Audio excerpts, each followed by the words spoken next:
Unity и хотел бы в своем курсе лекций осветить вас в этом деле. Итак, наш план.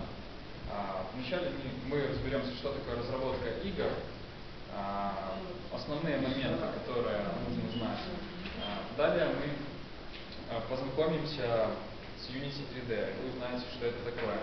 Также мы затронем новый язык программирования C#, ну не совсем новый, но все равно новый.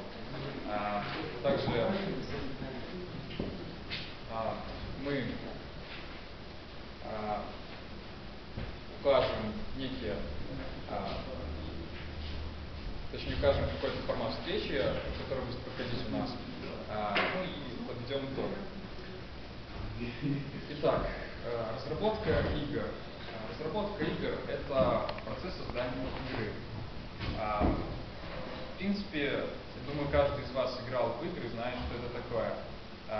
Первые игры были созданы для не компьютера, но для приставок, можно так сказать. Вообще, раньше там обойчики были, все знают, да, там Тетрис. Потом появились первые видеоигры, это, например, там Тенди, Сега. Далее платформа все время становилась технологичнее, появилась Sony PlayStation, ну и потом уже на компьютер, в принципе.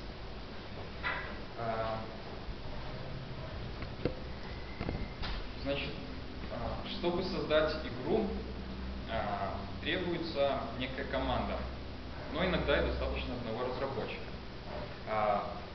Если есть команда, то обычно нужно роли как-то распределять.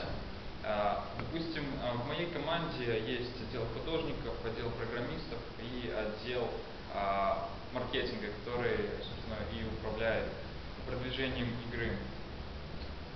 То есть существуют следующие специализации. Это художники, игровые дизайнеры, QA – это тестеры, кто работает со звуком, управляет персоналом, в принципе, ну, есть еще специфические. Например, в онлайн-играх там есть донат. Донат – это покупка каких-то игровых вещей за реальные деньги. И вот есть отдельный персонал. Мы будем совмещать, в принципе, эти специализации. Кто не умеет рисовать что-то, попробует нарисовать, кто не умеет программировать, научится программировать. Ну и, естественно, управлять тоже этим всем вы научитесь. Далее, что нужно еще знать? Есть жанры игровые, причем игра не может быть абсолютно одного жанра, ну, в принципе, таких игр может вообще нет, но обычно они совмещаются, то есть стратегия там, с элементами экономики, например, или симулятора. Основные жанры это FPS, First Person Shooter, TPS, Third Person Shooter, стратегии, симуляторы, онлайн-игры, RPG, ну и есть другие. В каждом жанре определена своя игровая механика какая-то, ну, например, First Person контроллер, шутер точнее. Это значит, от первого лица ходит игрок, стреляет с автомата, там гранаты кидает и, в принципе, вот так. Стратегия направлена на какое-то развитие, построение какой-то логики. Вообще, для чего это? Когда мы будем писать игры в дальнейшем, на следующих лекциях, мы будем упираться в какой-то жанр, какие-то несколько жанров, чтобы у нас была четкая концепция для игры. Также тут нужно еще упомянуть о таком явлении, как диздок, дизайнерский документ. На самом деле, когда мы что-то делаем легкое, нам не нужны четкие указания. Ну, например, там, заварить чай, да, мы взяли пакетик, заварили и выпили, ну все, да, какие-то действия. А вот, например, когда мы собираем какую-то модель, там, не знаю, ну, допустим, аэроплана, да, у нас есть план, мы берем каждую деталь, соединяем, то же самое в создании игр.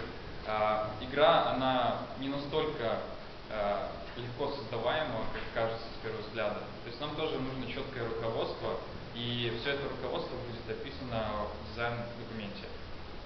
Также есть еще концепт-документ. Ну, концепт-документ это просто описание игры, то есть вот у нас есть герой, он там спасает мир, сражается с какими-то монстрами там, в итоге он получает медаль.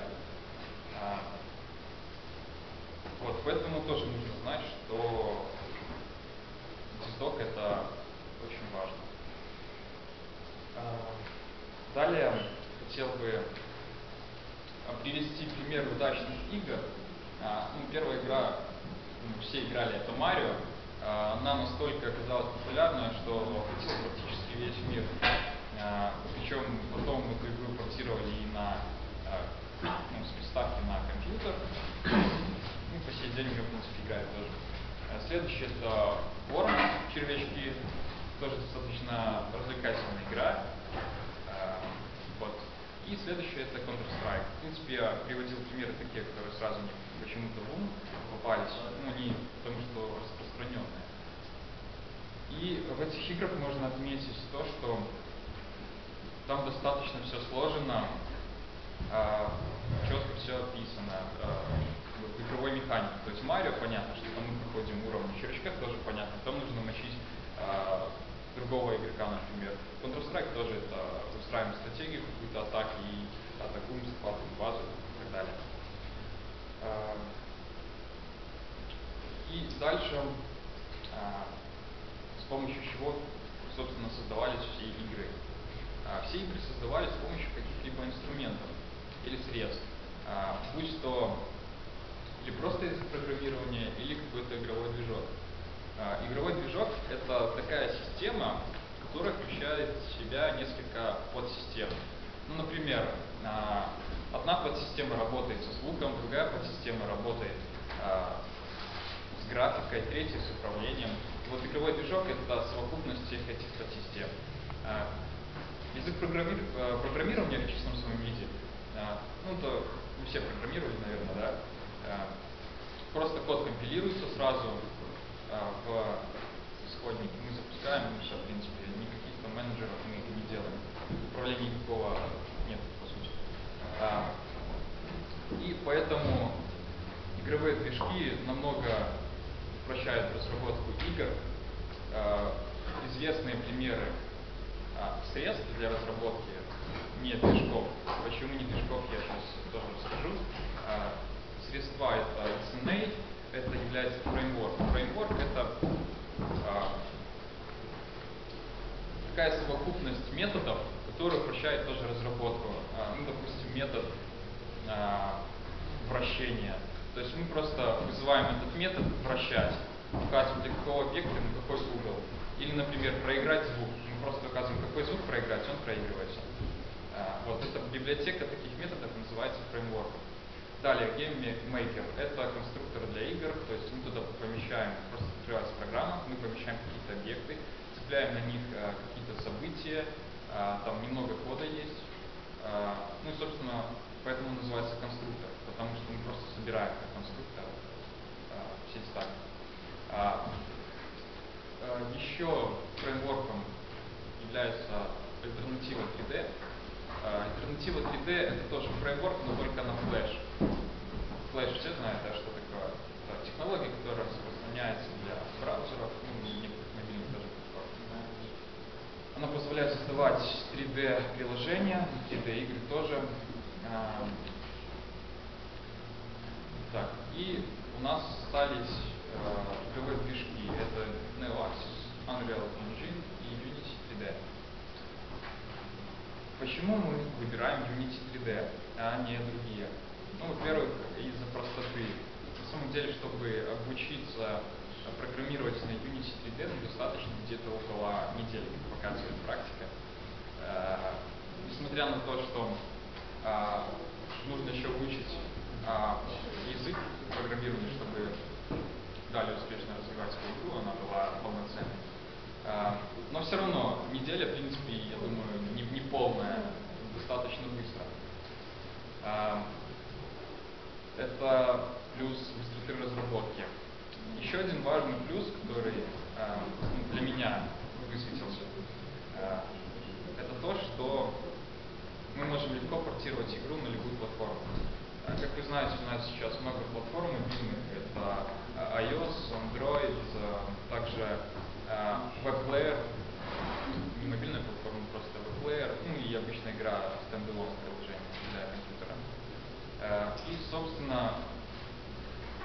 на других каких-то технологиях приходится писать отдельные программы, которые будут компилировать под тот Android.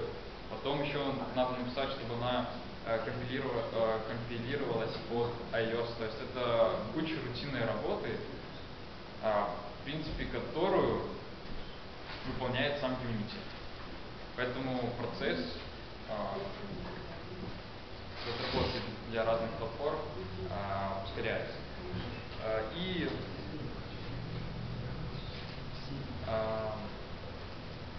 давайте дальше. И примерами, в принципе, известных игр, чтобы были некоторые представления о том, что можно сделать на Unity, это Need for Speed World.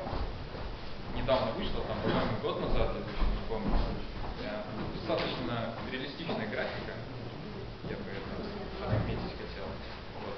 Ну, плюс мультиплеер реализован. И второй пример я взял из платформы мобильной Android. Это Monster Trucks Nitro. Эта игра занимает в Android Market топ-10, по-моему, игр. То есть тоже достаточно хорошая. Но это не все игры, на самом деле. Их очень много, некоторые из них. Значит, мы рассмотрели Unity, в принципе, что это такое. Также, как я и говорил, нам нужно игровую логику или поведение каких-то объектов описывать, естественно, на языке программирования на каком-то. И в качестве языка мы возьмем C#. Unity может еще поддерживать Java, Bool, но я взял C#, потому что считаю, что этот язык хороший для осваиваемости. Итак, C# это язык современности. Он был создан где-то в начале 21 века в компании Microsoft. Ну, в принципе, сначала он служил просто для разработки приложений для платформы Windows. Но в скором времени еще одна компания посмотрела, что да, это очень перспективный язык, и выпустила Mono, чтобы приложения, которые написаны на Windows, могли работать под Linux. Поэтому это расширило территорию охватываемости приложений. То есть они могли теперь уже и под Linux. Язык C#, он является объектно-ориентированным.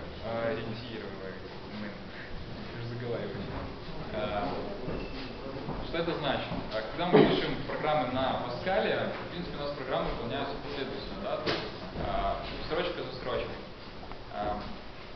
Ну и программа выполняется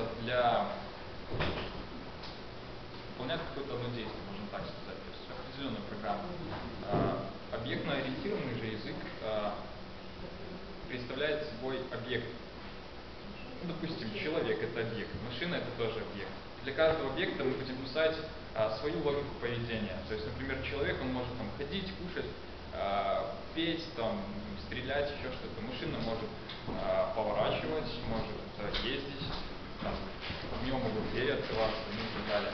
То есть в основе лежит объект. И почему же мы взяли C#, мы возьмем C#? Ну, во-первых, скорость разработки намного увеличивается. Мы потом будем смотреть по ходу разработки приложений, каких-то игр, точнее. Также все ошибки, которые мы будем допускать, они легко обнаружимы. То есть они будут выводиться на консоль. Ага, вот у нас ошибка, так, решили, исправили, все. У нас приложение работает, о, здорово. На других языках там меньше таких подсказок всяких, и трудно найти ее. Поэтому C# и упрощает работу с кодом, потому что все видно, то, что мы напортачили.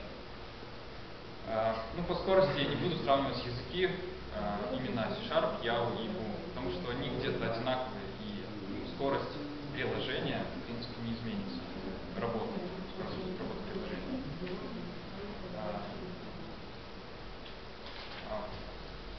что насчет средств? Все.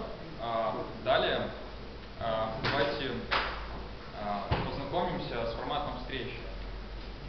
Формат встречи — это то, что мы будем делать на следующих лекциях. Сначала мы начнем изучать язык C#. Для того, чтобы что-то делать, нам нужно сначала изучить инструмент, правильно, научиться с ним работать. Поэтому общие принципы работы и какой-то синтаксис мы пройдем. Далее мы изучим Unity3d. На самом деле там немного занятий получится, потому что он интуитивно понятный, этот движок. Представляет собой просто обычный редактор, тоже перетаскиваем модели, добавляем логику, физику какую-то, и, собственно, игра готова. Далее мы будем выполнять какие-то практические задания. Почему у нас будет практика? Один из исследователей проводил анализ российского рынка труда насчет программистов. И выяснилось, что русские программисты намного уступают заграничным. Почему? Потому что когда они приходят на работу, они не имеют достаточных навыков работы с кодом, с приложениями и не умеют самопрезентовать себя. Сейчас я на этом тоже остановлюсь. И поэтому практические занятия будут полезны как для вас, так и для меня, так и для всех вообще, кто будет смотреть потом эту лекцию. Чем больше практики, тем нам будет проще в будущем. Несмотря на то, что это хоть и игры, но все равно программирование остается программированием. Что такое самопрезентация? Когда мы будем выполнять и делать какое-то задание, например, создание игры, будут образовываться группки, там, по 2, например, человека, по 3, и каждая группа будет показывать свою игру. Пускай это будет прототип, то есть незавершенная игра, может там еще что-то нужно подкорректировать, но все равно будут показывать игру, объяснять, почему они именно так сделали, вообще в чем цель. И таким образом повышается самопрезентация, то есть человек может излагать материал. Это для устройства на работу очень тоже важно. Человек должен себя раскрыть, чтобы показать, что он может. Из этого всего вытекает то, что у нас будет коллективная работа, никто не останется незамеченным, никто не будет сидеть, зажравшись на голову, меня никто не видит. И последнее — это раскрытие талантов. Кто-то сейчас сидит, просто думает, создание игр, а потом он начнет делать, да я просто мега крутой программист, почему я раньше не занимался созданием игр. Кто-то найдет себя, может, художник или там геймдизайнер, у него легко на мысли, например, из головы вылетает, вот такая идея будет круто, вообще, вот так круто, на самом деле. Так. Это что касается формата встречи. Да, еще такой момент хотел бы подчеркнуть. Когда мы выполняем какое-то действие, мы четко знаем, что у нас хватит сил на это. Например, опять же, берем штангу, она 20 килограммов. Мы точно знаем, что мы ее поднимем, мы ее поднимаем. Когда мы создаем игры, нам тоже кажется, что тут ничего сложного, мы просто ее напишем. Нет, нужно правильно рассчитывать свои силы, потому что, опять же, приведу пример из своей работы. Недавно мы начали делать игру, направленную на социальную сеть. И вначале мы сделали просто прототип, чтобы показать, что это, какая игровая механика, что там вообще делать нужно. Написали. Потом наш геймдизайнер написал уже диздок. Мы начали читать диздок, это вообще не то, что мы сделали. Получается, мы переписали уже прототип. Далее в ходе работы у нас возникали споры, и мы обратно меняли диздок. Пришлось обратно переписывать кучу кода. В итоге мы потратили около месяца, просто переписывая код. Это говорит о том, что мы не рассчитали силы свои вначале и не написали диздок. С диздоком мы бы сразу же знали четко, вот тут так, все написали и уже запустили.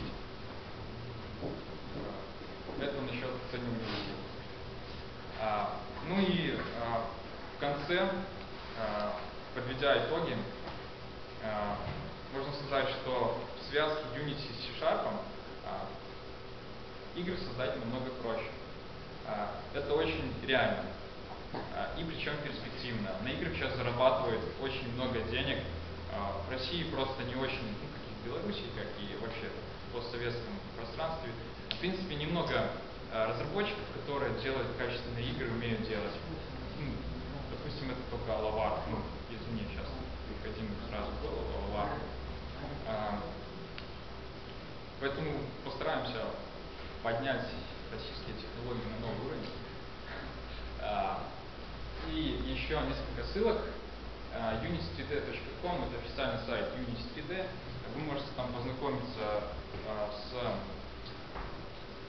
движком поближе, узнать, что он может, если кому-то это очень интересно, так скажем, с самого гвоздика. Следующий сайт defy.ru — это сообщество игроделов. Там приводятся уроки,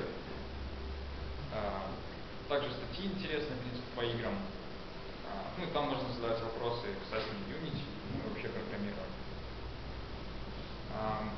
Если возникнут вдруг какие-то вопросы, приведены мои контакты, ICQ, Skype, email, если возникнут вопросы. Ну, на этом все. Если есть у кого-то какие-то вопросы, задавайте, я с радостью постараюсь ответить. Подумайте. Первый вопрос до следующей встречи, да? Ну, так как у нас следующая пятница, это магическое число. 9 марта.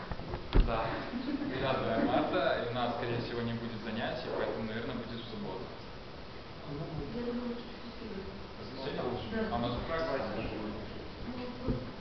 Мы будем учиться опять? Да, в воскресенье это будет рабочий по пятницу. Ну, давайте до воскресенья. 11 получается.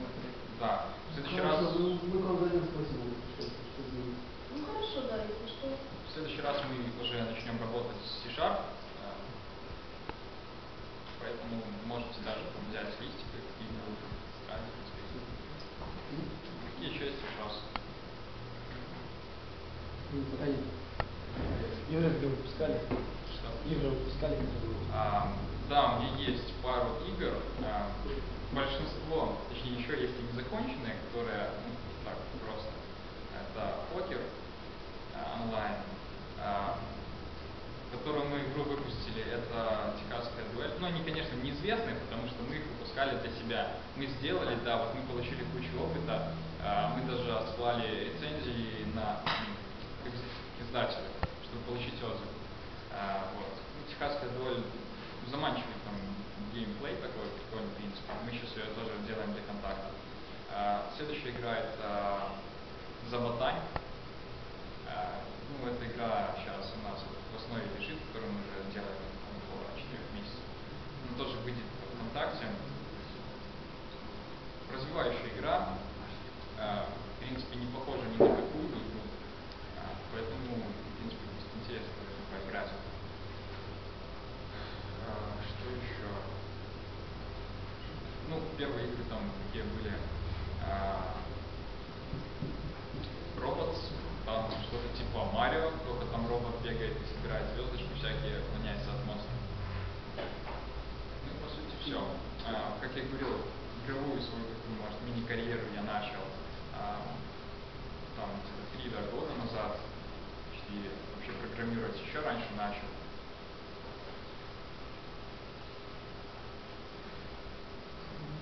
С 18. Где-то так, наверное.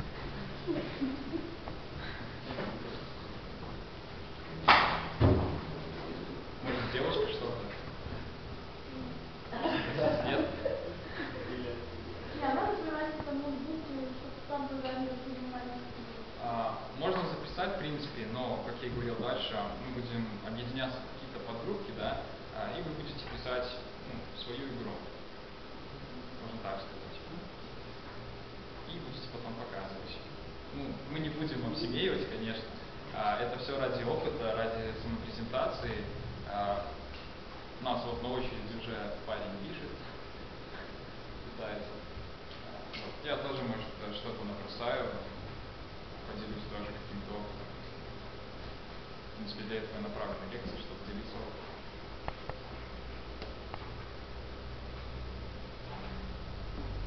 Да, прошу еще заметить, тут официальный сайт Unity3d.com, он полностью на английском.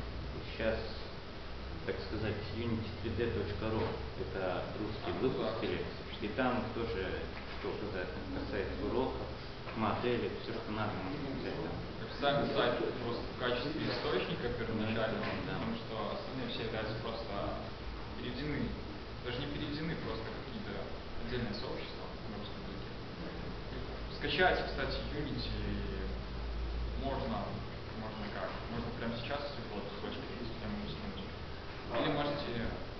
Или можете скачать с сайта, точнее с форума, как у меня на ноуте, Игнат, у меня на ноуте. Кто в интернете хочет скачать, скачайте лучше всего с форума device.ru, там раздел разработка игр, по-моему, Unity3d. Там есть тема обзор, там есть ссылка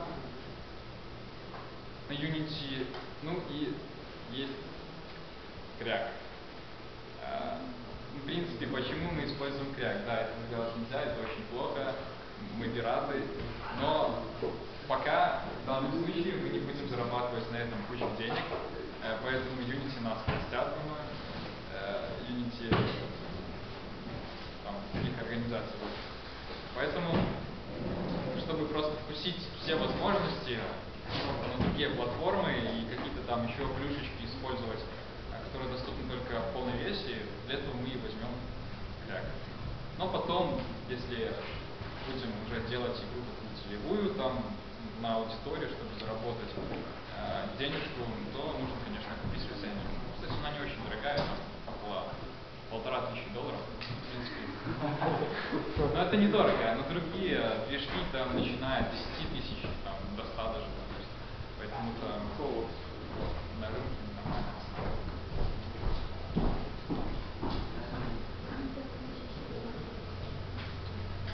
Еще вопросы будут? Что? Войски затроллим. Хорошо. Там просто бот как стоит. Ну ладно. Пытаетесь затроллить бота. Еще, хотел бы, может, не знаю. В принципе, я рад, что сегодня так много пришло. Это, для первого раза считаю очень даже хорошо. Но привлекайте тоже своих знакомых. Тема эта очень интересная. Такие лекции, например, по геймдизайнерству, то есть как правильно создать игру, чтобы в нее больше народу играло, вообще чтобы в нее играть. Также инструменты C#, язык очень перспективный, как я уже говорил. Много приложений сейчас разрабатывают, и для хорошего программиста просто необходимо его знать, я считаю. То есть C++ сейчас это что-то уже там. Вот на C#. То же самое и, в принципе, сейчас мы проходим в данных стенах Delphi и Pascal, но это просто основы алгоритмизации. То есть, как четко организовать, например, структуру программы. Но в дальнейшем инструмент C# будет просто цениться. Потому что разработчиков сейчас мало, все ленятся, ой, я знаю C++, да все.